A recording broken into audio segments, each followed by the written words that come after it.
Welcome to the latest episode of the Streamline podcast, coming to you live from Austin, Texas during South by Southwest. It seemed like a good idea at the time, but if you hear some music going in the background, you'll know exactly why. The good news is as well, it's not just me here. I'm joined by my good friend Rosie, who's part of an electronic duo out of Australia called Feels. Hi, Rosie. Hello. How you going? Really good, really good. I'm so glad we got to meet up. It's crazy because the last time we met was at EMC, the Electronic Music Conference in Sydney, Australia. And I saw your performance and I just went, it is just so much fun and there's so much energy and the amount of talent and just everything that was going on and your branding, your look, it's just all on point. And it's a bit of a sensory overload, I think, on stage with like the sticks flying and the colors and then the music being kind of weird in itself. Exactly, and it just works so well. I know that we've kept in touch since, and obviously I'm a fan of your music as well, and always supporting any opportunity I get and spreading the good word. But I'm glad we got to connect today because what I'd like to do is introduce you to the audience and more importantly, let you tell your story. By that, I mean, you can tell as much or as little of the story as you would like, but I'd love to know sort of what got you to the point right now, what you're excited about, and anything that you'd like to share. So I'm going to hand it over and I'm going to sit back and... Cool. Okay. Well, yeah, interject at any time. I started playing drums when I was 10. So I was playing drum kit, I was playing percussion. Okay. I was learning at school, and all throughout my learning, I essentially from the earliest point that I can remember, I was like, this is the coolest thing ever, and I want to be a professional musician. Mm-hmm. And even before I started learning drums, I was playing piano, and my mum said I would just constantly be putting on performances. I was just obsessed with the whole performance thing, right? And I was learning classical music. That was like what I was doing. Yeah. So I was also doing jazz though. So it was kind of weird. Jazz and classical. Doing jazz drums, playing classical percussion. And I actually went to university. So WOMPP, which is the West Australian Academy of Performing Arts, to study classical percussion. Okay. Yes. Wow. So I wanted to be in an orchestra. That's like what I wanted to do. I wanted to be at the back with the crash cymbals, like counting like 200 bars, big crash, or like playing timpani. I was really intent on doing that for a long time. And then partway through my study, I actually started playing in other people's bands. So I was playing like contemporary stuff on the side, a lot of electronic bands. Okay. So I was doing like live percussion in their bands and then some triggering stuff as well. And I started going on tour and stuff in Europe, in Paris, and like some places in France. And then I was coming back to uni and then like running in to do classical performances, so it was like these two worlds that I was moving at the same time, parallel universes that I was jumping between. And then at some point I remember being in a classical rehearsal and just being like, this is not what I want to do anymore. It just I didn't have that spark, like that really exciting feeling that I would get when I would play and be like, yes, this is awesome. I feel so good. I didn't have that anymore with classical, and which I thought was super sad. But I was like, cool, all right, I'm going to finish my degree because there are so many parts of that degree that were really awesome. Like the discipline, the training, the technique, which that translates to everything in music. And I think it's really great to have a classical underpinning. And so I finished that, and then I started a band with Elise. Mm-hmm. So Elise was also studying at a different university. She was studying composition. Okay. And percussion as well. So we got together on a casual afternoon. She comes, she's like, come to my house. I want to show you some stuff I've been writing on Ableton. And I was like, cool, I've seen Ableton before. I haven't really used it that much. And this is where it all started, where she would be like, oh yeah, I recorded all these sounds with my hairbrush and this paper bag and we can make this beat. And I was like, oh yeah, and then what about this? We could add this triangle thing that's not even a triangle. And, oh my God, you can make sounds with this program. I had no idea the capabilities of Ableton. I saw it as a live looping tool, which is so funny because it's so much more than that. Yeah. And that's actually when we started writing music as Feels. And it was 6 months after that, we put a label on it, said, shit, we need to come up with a band name. Yeah. ASAP, because we wanted to start making profiles and putting music out. Yeah. And I think our first stuff, we actually just uploaded it to SoundCloud, and that was it. That was Okay. how we released music in the start. And then eventually we got, after 6 months of playing as well live, we got, I'll explain this live set as well. We actually kind of combined the classical vibe of having lots of acoustic instruments and then also electronics. So like I was playing an SPD SX, which like every band on the earth has now in their setup. But I was also had like toms, I had triangles, I had shakers, I had some like, some really typical auxiliary percussion that I was involving. And Elise was using a push 2. Okay. So it was a bit of a mix of the both. And we were playing for 6 months until we got we started talking to a label in Melbourne. It was a indie label, Spirit Level, which is Gautier and Tim Schill's label. And they ended up signing us, and we released our first EP under them in 2017. Awesome. Yeah, which was really cool, especially because we just were like throwing music online, being like, I don't know how this works, like go see what happens. And Gautier seems to be doing okay. Yeah, he seems to do.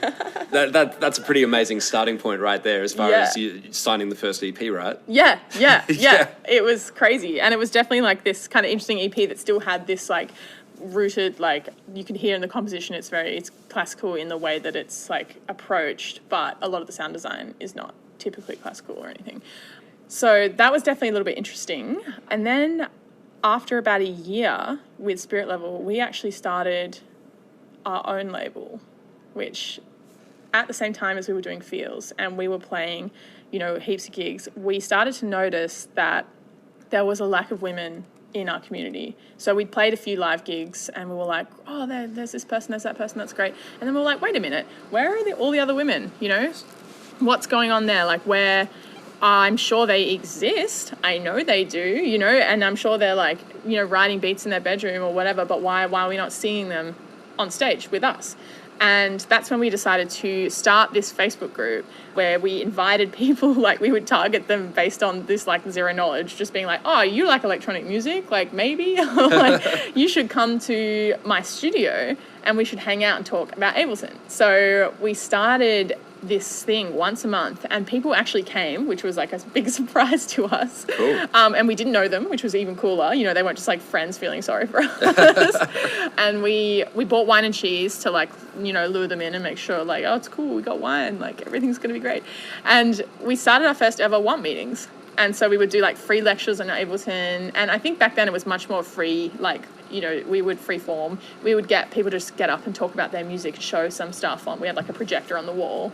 Cool. Yeah, and basically we'd just nerd out, which was really cool. And from that, we've been doing it now for 2 years, and we just started doing meetings all the time. And eventually this group grew from 5 people to there's like a Facebook group of almost 600 people now that are involved in the community online, and the active community in meetings. We've got like, 30 to 50 people coming to these meetings now. And we also take it around Australia, around the world. We've done Perth, we've done Sydney, stuff in Melbourne. We've also done New Zealand, so technically that counts now as international. And so, we had this thing running on the side of our artist project. So both of us ran both things. And it got to a point when we realized that we weren't just an Ableton user group, we were actually a booking agent, because we started facilitating people's gigs. People were coming to us to say, hey, WOMPP, like, we want to put on the show. Who do you recommend? And, like, we were essentially, like, working for free for ages without realizing it. But, that's how we were getting experience. Yep. All of a sudden, we're like, let's put a label on this. Let's put a name to what we do. Got a fancy website. It was, one of our WOMPP members is a web designer, which was really cool. Oh, how convenient. Oh, very convenient. There are some seriously talented people in this group that have, they've all really put in to help make WOMPP what it is now. But we kind of realized, oh, we're already doing that. Let's just do it officially, So we started a booking agent. We've got about 9 people signed to that. And we started a record label. So then what we ended up doing is releasing our own music via our own label. Yes. Because, I just think it was something that felt so right. We learned so much from working with Spirit Level. It was really great. I think that obviously we wouldn't have been able to do it without working with a label first. Yeah. Because we didn't know what we were doing, as I said, when we started. Yeah. And I think literally everything, apart from the training that I've had in my instrument, everything that I've learned in the industry has just been through doing it. And so we're at this point now where we're playing South by Southwest, which has been, one of our biggest goals in our career. Yep. And last year was a really big year for us. We won 3 West Australian Music Awards. Wow. Congratulations. Thank you. That was... not just one. Yeah, no, not you one. Couldn't just take one home. Oh, you got 2 more there? Oh my God. We'll take those as well. It was actually it was the biggest shock ever because we didn't expect it. And the funniest part was like, we got one and then we were walking off stage and then they were like, you got to get back on stage. You just won another award. And we were like, oh, what do we do? Like, it was great. So we won for Best Electronic Live Act, which was really cool because we've been working so hard on our live show. It was awesome to have recognition for that. The other one was for Best Electronic Producer, and the other one was for the label. So we won Label of the Year. Wow. Yeah, which was just like a shock because we'd only been going for 8 months at that point. Wow. So it was big, and then we also did a TEDx talk last year about WOMPP and the work we've done with that, which we can go into later, I guess, if you want to know more. But yep.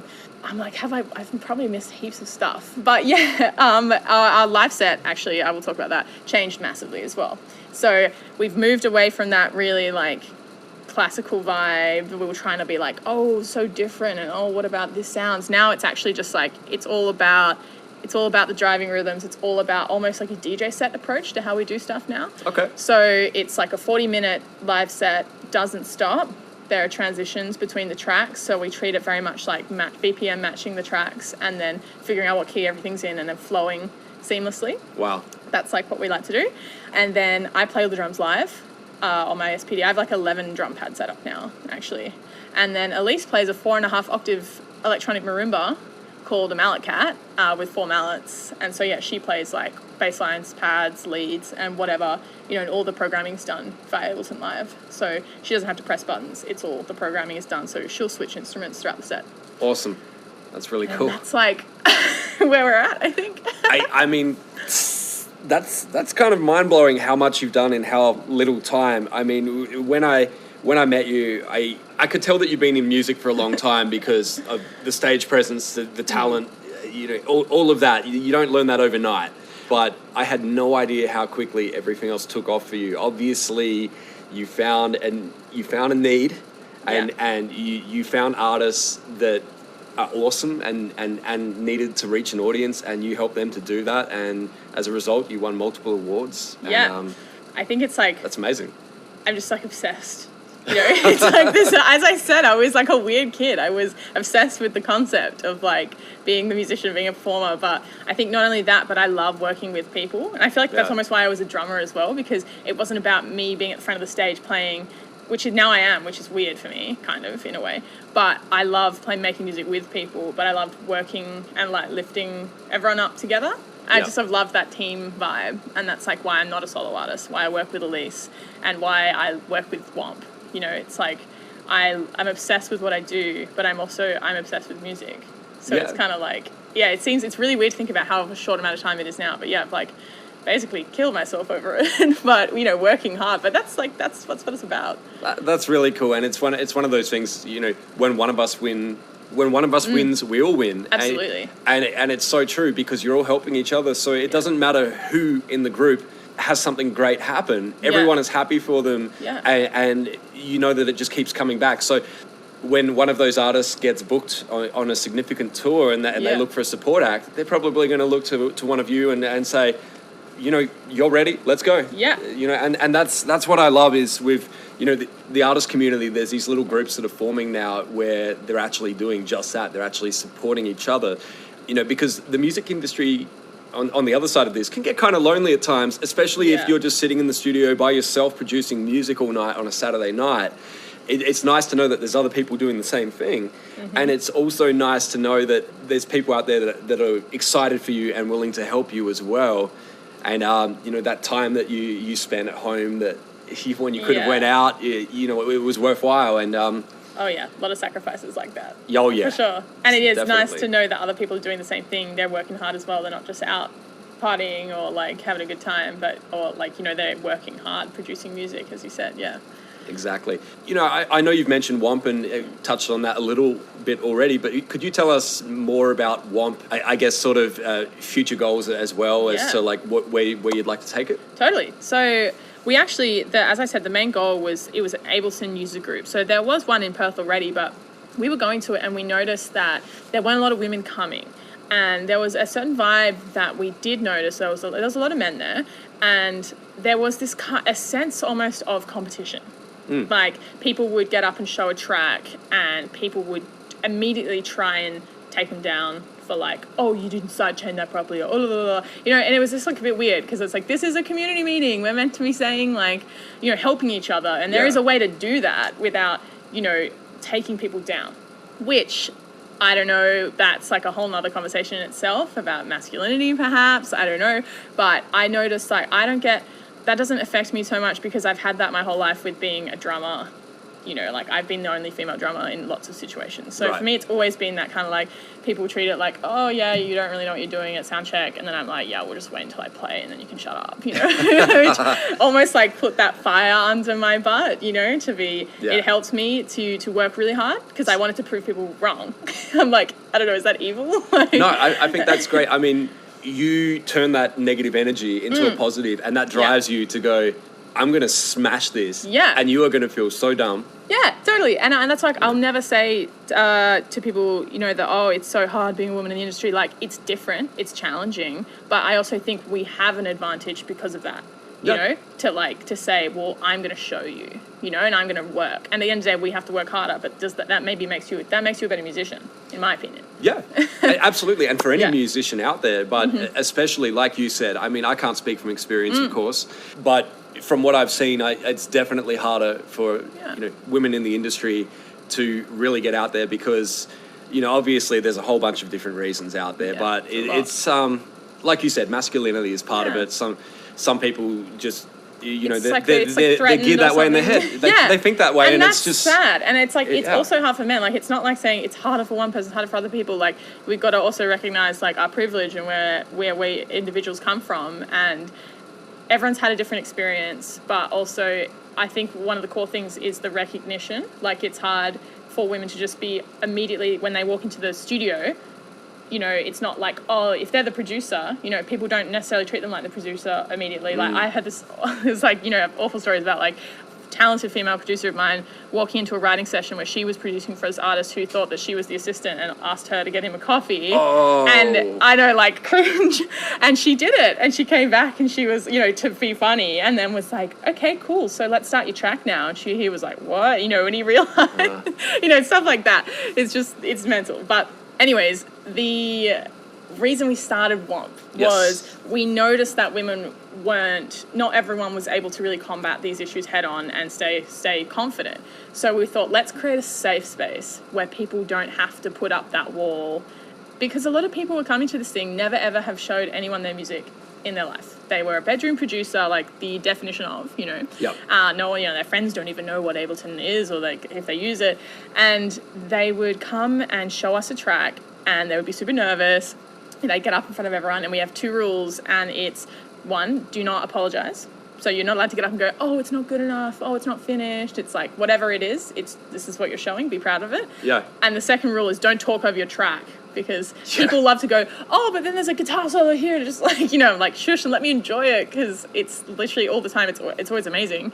So it's been really cool to see these artists come in and being at that really new point, showing their music, being super blown away, because you can't tell by looking at people what they produce. So that's like my favorite part, is like, oh, what's this going to be, you know? And then from there, what we would do is, for the rest of the meeting, you know, we'd have lectures, we would talk about very specific topics to teach people, because we noticed that the biggest thing was actually, it's the education. It's giving people a pathway to learn. And that's the pathway is the biggest thing we've noticed with our work with WOMPP, is that's not there for women, trans, non-binary producers to actually learn, because they don't think that they can, you know. So our goal then was we started doing showcases where we would hold gigs and put on a mixture of a lineup of an experienced person, someone who was working their way in the industry, and then someone who was brand new. So the first slot would always be an opener of someone who played a track at the meeting. So we would give them this kind of WOMPP pathway where we say, you play the track at the meeting, then we go, awesome, that was so cool. Okay, when are you going to play live? And we'll say, pick a month, and they'll choose a deadline, because deadlines are, we all know, are extremely important for productivity. Absolutely. And then from there, we would give them their first gig. And so a lot of people now we've seen have come from not using Ableton at all, being a singer-songwriter that was paying some dude like $1,000 a track to produce something they didn't even want at the end of the day, which was really sad for them. And go, cool, come in, learn how to use Ableton with us, then go away, work on it yourself, come back, play us a track, and then figure out how to do a live set, which we can also help with, and then play your first gig. And from there, we saw people do that and then go on to release their own EPs, which they are all completely self-produced. So wow. It's been amazing. And amazing. It's easy to talk about all these things and be like, oh, this thing was great and this thing was great. But at the West Australian Music Awards, which we just talked about before, we actually had a look into some numbers within our own community about the actual growth. And there's not a lot of studies on women in electronic music in Australia. And we noticed this when we were doing the study for our TED Talk, the TEDx talk in Perth, because we really wanted to get some stats, to talk about, the legitimacy of what we're doing. And there's not a lot of studies, but what we could find is that in the whole world, only 5% of producers are female. Wow. Yeah, which is like staggering. I mean, it's going to be bad, right? But that's pretty 5%. bad. Yeah, and what we were focusing on there is imagine how much music you're missing out on. How many people's perspectives you're not getting, and what we wanted to look at was, what about our community? So in 2017, the nominations for electronic artists at the WAMPP Awards were female. There were 17% were female. And in 2018, there were 52%. Okay. Actually, 57. Yeah. Okay. Yeah, and they were all WOMPP members. So that's awesome. It's actually completely, the scale is like being tipped now, which is incredible. That must be pretty amazing to see how much of an impact you've made. Massive. It's like we were shocked, especially because the point of this group was to hang out and talk about music production. Yeah. In like a safe environment. It was never like, let's take over the world and like make all these impressions on people's lives. Like there was never some goal, and I feel like almost like with our artist project as well, like we just wanted to write music. Like it seems that most things now for me and Elise have been starting something with like a really simple goal and then it kind of just snowballs. Yeah. And then we run with it. So yeah. Well, that's really cool. I mean, to actually be able to see some numbers in an industry where there was really no research, no studies done before as well, and to know how much of a change you made is insane. What was it? Nearly 50% jump? Yeah, it's that's like crazy. Over 50, it is crazy. And so you said, correct me if I'm wrong, 54% female? Mm-hmm. That's insane. Yeah.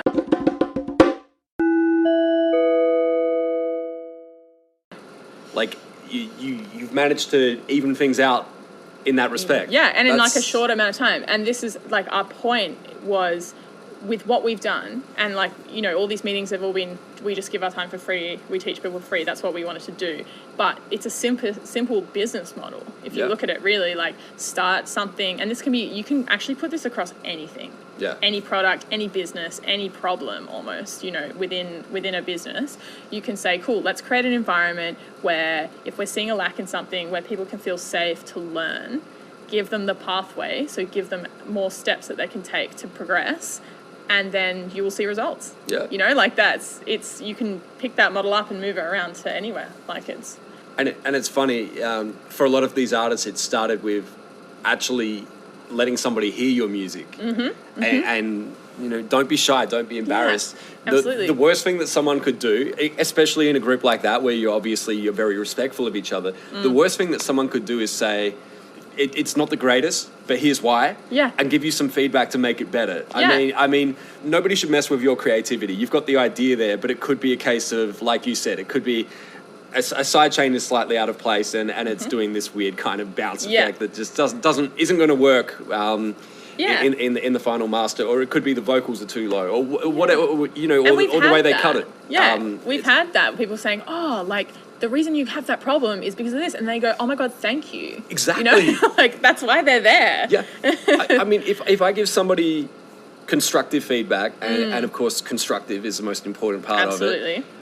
I hope that they know that it's to help them, and most of the time they realize. I mean, if somebody doesn't want to accept it, that's fine. Yeah. But at the same time, in 1 year, they may come back to me and go, you know what? I appreciate you giving me that feedback. I was too proud, or whatever the reason. I didn't want somebody to tell me that this song I spent 6 weeks on needed some more work. Yeah, because it's close to you. That's the hard thing with exactly. music. Like, you're so close to it. Your face is like it's your life, it's your project. It's so from you that it's hard for then people to come and say, oh, this. But I do feel like we are all constantly learning. You can't know music. You can't go tick like done. I've done music. It's a constantly evolving thing and a learning process, I find too. So yeah, I'm always open to that. If someone's like, oh, I watched you play and I have some tips, or I heard your music and I thought about this, I'm like, cool, what do you got? Like, let's talk about it. Bring it on. I mean, if I can learn something, that's awesome. That's great. Exactly. And look, even if the feedback isn't as well received, but I see that they still did what I suggested, I go, that's cool. If that helps them, that's totally fine. Yeah. I wanted to help them and I achieved it, and you never expect anything in return. It's just, I like your music, or I care about your music. I care about you. I want to help. Yeah. What you do with it from here is on you. Yeah. But, I've given you some feedback that could potentially help you if you want to take it on board. Yeah. Yeah. That's really cool. I love the whole community vibe and how it's like a little family. I feel like I've said this about a lot of people in the industry recently, but it really is, power in numbers and different people who have different skills and different opinions and really helping each other out as well. So you've told the story and we've talked about feels, and I can't believe how quickly it all happened. Yeah. Obviously it didn't happen quickly. You said, classically trained, been playing music since the age of 10. Yeah. So it didn't happen overnight. No. You were ready for it, and then of course WOMPP and the awards and the label and all of the good things. And then that brings you to Austin, Texas, where you so humbly said that you're doing not 1, not 2, but 6 showcases.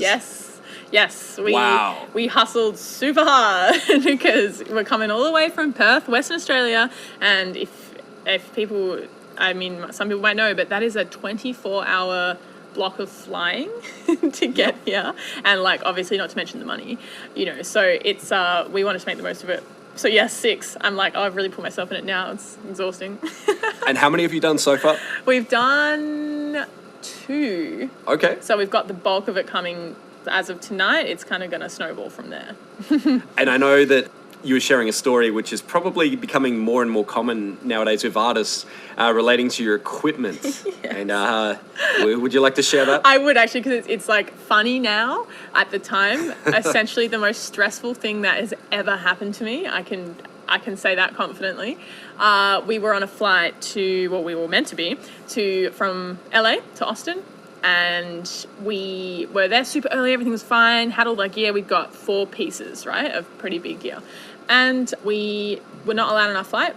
We missed it because the airline screwed up and told us the wrong boarding time. And we were in a different part of the airport because we were literally just there 2.5 hours early. We were so organized. This doesn't happen to us. So that happened. They told us, your gear will be in LA, it'll be fine. We get, it'll be in Austin when you get there. We're like, great, how are we going to get there? Fly us to San Antonio. I was just looked on Google Maps, I don't know, I've never been to the US in my life. Yep. So I'm looking on Google Maps at the front desk, okay, send me to San Antonio. I can look at that window just there. That flight is leaving in 7 minutes. I reckon I can get an Uber to Austin just in time to pick up my bags. Wow. I reckon we can do it. It was just crazy. And the guy's like, okay, sure, whatever you want. We get on this flight, get to Austin. I'm calling baggage in the Uber. And this poor guy who didn't realize he had to drive from San Antonio to Austin until he picked us up. They don't see where they're getting to. And the bags weren't there. They told us it was locked. You can't get in. You're going to have to come back tomorrow morning. We come back. The lady goes, no, your bags aren't here. We've got 3 of them, but your 4th bag isn't. Guess what that is? The 4.5 octave mallet cat that we use. Oh, no. Which is actually a kind of a one-in-a-kind instrument. You can't just get it in a shop. You can order it in. It takes ages. And we're thinking at this point, oh my God, they've lost it. Our shows are gone. We had a show that night. We're going to have to cancel it. All this work we've done in the toilet, before we've even started. And it turns out after I showed her a picture of our cases, because we have these pink hard cases. Okay. They're you cannot miss them. You got to see this later. It's crazy. She goes, something snapped in her brain, and she goes, oh my God. And she takes me back to the place where we're not allowed to go because she felt so bad. She's covered it with a hockey stick bag and forgotten about it. Oh. Moves it over, and there it is. The instrument. It's just been sitting there for hours. And then she bursts into tears. Wow. And then she actually told us that her dad passed away just like the day before, and she was really upset, obviously like in heaps of grief, and she probably just didn't, oh, where's my bag? She's like, oh, it's not here, like, and so we hug and we're like crying, and it's like this scene from a movie where wow. it was pretty funny. I mean, at the time, not funny at all, and like, as I said, incredibly stressful, but now I'm like, it's hilarious. Okay, I did not know that part of the story. I know, I kept wow. I just, I mean, at least at the end, it was a good ending, and it's a good story. And obviously, her news was heartbreaking, but how nice that you of course sympathised with her and showed her some love. And you're a human being. Yeah, I mean, you could tell she knew she made a huge mistake, and at this point, I was so relieved that I was like, I don't care, like, you poor thing, like, let's just go home. Crazy. Absolutely. I mean, and then of course, here you are, and you've done the 2 showcases, and the rest are coming up. What's really cool is actually we're recording this live at the W Hotel, which is where you're actually performing later today. Usually, I don't tell people when this podcast was recorded. Yeah. But for the sake of this episode, people need to know exactly where we're recording, because there may be a little background noise at times with bands doing sound checks and things like that. I mean, there's a lot happening here in Austin right now, so yeah. but it was important for us to connect because with Rosie being back in Australia and me confusingly now being based in California but still having an Australian accent, there wasn't really many opportunities for us to connect unless I jumped back on a flight to Australia, which just isn't quite possible right at this minute. No. 24 hours of flying is only fun. It does once things a year. to you. It's bad. It does stuff to you. That's a good way of putting it. Absolutely. It messes with your head a little bit. There's only so many movies you can watch before you've watched them all. Oh, yeah. And see, that's why podcasts are good. Actually. Exactly, yes. Yes. Podcasts are great company, and noise cancelling headphones. Very essential travel items right there. Noise cancelling headphones are essential. Yeah. Absolutely. And not just for drowning out noise when you're watching a movie or just drowning out noise in general, but if you want to have a good night's sleep or at least a semi-good night's sleep on the flight, you turn on the noise cancelling and you're out. I'm actually like an addict. I actually like want to start looking up like, is it even bad for you to wear them all the time? Because I'm seriously like every single night now I have to wear them to go to sleep because I'm so obsessed with them. It's done things to my ears. I love it. That's it. I mean, I wish there was a way to just permanently put the technology into my ears so you could just be walking down the street. So, there's a whole bunch of road noise and you're just drowning it out. I know. That'd be fantastic. It's good. Excellent. Well, I do see a bit of action happening around here, and I know that we do have to wrap this up very shortly and get out of here, most importantly, because, of course, you've got the showcase coming up. But before I do that, is there anything that you would like to share with the listeners? It could be some advice, it could be a tip and a trick, it could be... And obviously, we're going to get some plugs in at the end for you as well. But, sweet. but yeah. I do, actually. Go for it. I think it's easy to listen to an artist story and go like, oh my God, wow, that's so cool, or they're so lucky, or they got so many opportunities. But I can I used to think that too when listening to other people's almost like, their stories about their projects. But I can tell you now, it's don't ask, don't get. Yeah. That is literally how we've gotten everything. Exactly. It's like, at the start I used to be so nervous sending emails, and being like, what's the worst thing they can tell you though is no. Exactly. And the amount of times I've just been like, hit someone up like, hey, can I come to, Red Bull Studios and record for 2 weeks? And they're like, yeah. It's like, what? It's like almost like I laugh sometimes when I get the responses because I'm like, oh my God. It's like almost a joke in my head, like, ah ha ha, like imagine if they gave this to me. And people do. It's something that I think as artists we really have to just be like shameless. Also, like, people aren't getting together at the end of a day and comparing emails and like being like, look at what this person sent me, ha ha ha. Like, Exactly. Everyone does it. And I think, like, I don't think it's anything to be shameful to talk, like, we should talk about it, you know? Yeah, and, you know, as well, if you were to, let's say you slide into someone's DMs and you try and send them your track or whatever, and they don't respond then, they may come back 6 months later and they may hear you somewhere else, and guess what happens? They go to send you a message and they see that you've already hit them up. Yeah. And it's also follow up, you know? There you go. Yeah. Triple text, why not? Exactly. I mean, but also be polite, you know. That's the other one of the things is you got to be, like, appeal to their human side. Like, I always hit people up, but also, like, you know, be a human being, you know. Don't say, like, here's my music, shove it down your throat, you know, like... People like to read nice things. Exactly. And it kind of reminds me, our mutual friend, Dom Alessio, when I first connected with him last year, it was over in Nashville, and obviously his work now with Sounds Australia, really getting behind Australian artists and trying to take them to the world and doing a fantastic job, I must say. But before that, he worked for Triple J, which for people listening outside of Australia, Triple J is arguably one of the biggest radio stations because they broadcast all across the country, and they will take a punt on an artist, and they will play an artist before anyone else does, before commercial radio do. I mean, Flume got his first plays on Triple J. I think it was even 1 or 2 years before commercial radio got behind him, and he'd already won awards. He'd already put out, you know, the album was basically ready, and then they finally got on board. And Dom, I was, you know, with my music, I was terrified to the point where I didn't know how to submit music to someone like Dom, who hosted a show, Home and Host, which was all about Australian artists releasing Australian music, and I was in Australia and an Australian artist at the time. I asked him, I said, Dom, I was terrified of sending you music, and I didn't know how to do it, and I didn't know if you'd respond. And he said, mate, I was on SoundCloud all the time. People would just send me tracks in the DM, or they would get my email address. It wasn't that hard to work out. Yeah. However they sent me music, I would listen, because that was my job, to listen to music. Yeah. And if there was a great track, I need to play it. I need to help this artist, and I need to showcase this music. And you know, I just kind of wanted to add that onto what you said. Yeah. Because it's exactly that. Had I gone back in time and actually just sent him that track that was already on SoundCloud, or sent him an email when he was working there, at the very least he would have listened. And totally. It's like, also, these people are doing their jobs. Obviously they're searching for music, they're listening, but you can't sit back and expect them just to find you, you know, or get discovered. It's like, you really have to show, here's everything, go on the stuff, make it easy for people. Exactly. You know, people are busy. Exactly, they are. They really are. And you make it easy. You give them everything they need, and then they're going to press play. And if they like it, everything else is there. Yeah. They're set. If they like it, things can change massively for you. Actually, I think Dom Alessio played us for the first time on Triple J. Like, he was the first presenter. It was a Home and Hose. Yeah, wow. There you go.